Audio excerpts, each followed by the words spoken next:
हे भगवन, उस पवित्र स्थान की ओर आओ जहां आकाश पृथ्वी से मिलता है।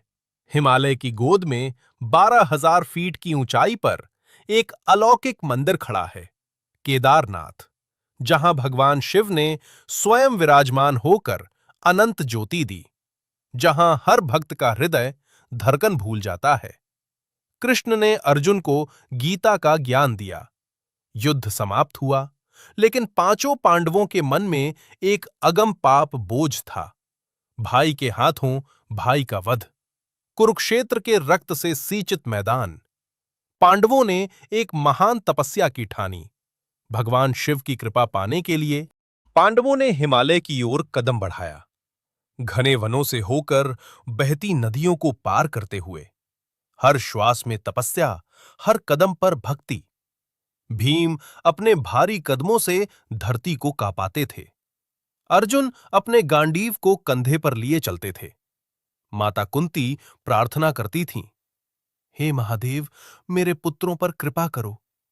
भगवान शिव जानते थे, यदि वे सीधे मिले तो पांडवों की तपस्या पूर्ण नहीं होगी।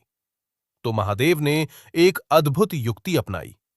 वे एक विशाल सफेद बैल के रूप में प्रकट हुए और हिमालय की गहनतम गुफाओं में छिप गए।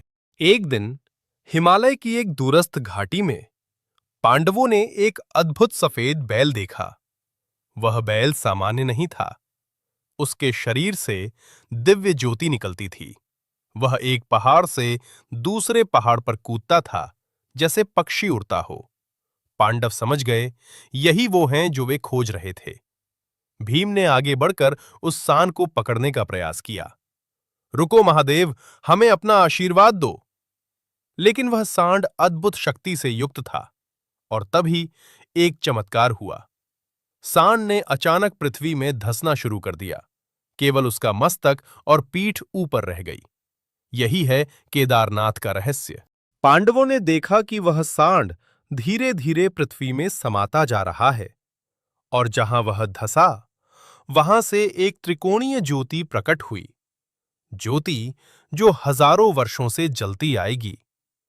केदर, कंधे का अर्थ है जहां से सांड का मस्तक और पीठ ऊपर रहे। वहीं प्रकट हुआ भगवान शिव का स्वरूप। उस पवित्र स्थान पर एक अद्भुत दृश्य प्रकट हुआ। त्रिकोणाकार शिवलिंग जिससे सुनहरी ज्योति फैल रही थी। देवता, ऋषि और दिव्य आवाजों ने पांडवों का अभिषेक किया। तुम्हारे पाप मिट गए, तुम पवित्र हो गए। भीम ने वहां एक मंदिर बनवाया और उस स्थान का नाम रखा केदारनाथ। केदारनाथ केवल एक नहीं, 5 हैं। पंच केदर, 5 पवित्र स्थान जहां शिव की उपासना होती है। केदारनाथ, रुद्रनाथ, तुंगनाथ, मदमहेश्वर और कल्पनाथ। प्रत्येक का अपना रहस्य है, अपना इतिहास, जहां पांडवों ने भगवान शिव के विभिन्न अंगों की पूजा की। इस मंदिर की स्थापना पांडवों ने की थी, लेकिन आज जो हम देखते हैं वो आदि शंकराचार्य की देन है।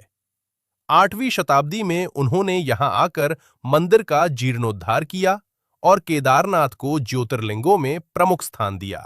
2013 एक ऐसा वर्ष जिसे केदारनाथ कभी नहीं भूलेगा। जून में आई भारी बारिश और बादल फटने से आपदा आई। हजारों की संख्या में भक्तों की मृत्यु हुई, लेकिन एक चमत्कार हुआ। एक विशाल चट्टान, जिसे भीमशिला कहते हैं, वो आगे बढ़ी और भक्तों को बचा लिया। कहते हैं वो शिव की शक्ति थी जिसने अपने भक्तों की रक्षा की। आज भी वही ज्योतिर्लिंग विराजमान है। हजारों भक्त हर साल यहां आते हैं, शीतल होने के लिए, पापों से मुक्ति पाने के लिए। वे गुरुद्वारा से पैदल चलकर यहां आते हैं, माथा टेकते हैं, ज्योति देखते हैं और हर हर महादेव का जाप करते हैं, क्योंकि यही है शिव का वास। दिल्ली से हरिद्वार, फिर रुद्रप्रयाग और वहां से पैदल मार्ग, गौरीकुंड, रामबना, फाटा। हर कदम पर पवित्रता, हर सांस में शिव का नाम।